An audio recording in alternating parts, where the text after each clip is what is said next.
mi vidjeli skoro svaki dan i učili smo puno s njim. Došli smo iz mnogih zemljama, različitih jezika, govornici smo. Zajednički jezik uz pomoć naše majice brzo smo podašli. Govorimo na hrvatskom, što nije uvijek lagano. I borimo se s padežima naš Jozef pogotovo. Hrvatska gramatika učimo je pomalo. Visoka je matematika, no ne odustajemo nimalo.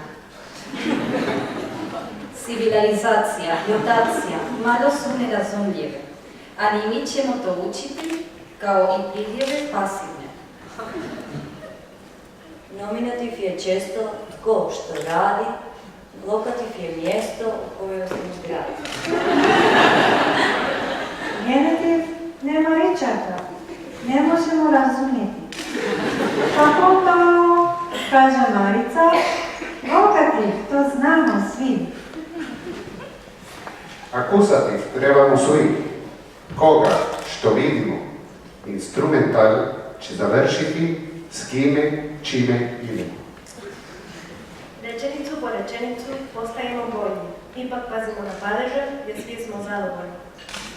Na kraju smo već i još nešto hoću reći. Čestitamo svima, pa čak i njima.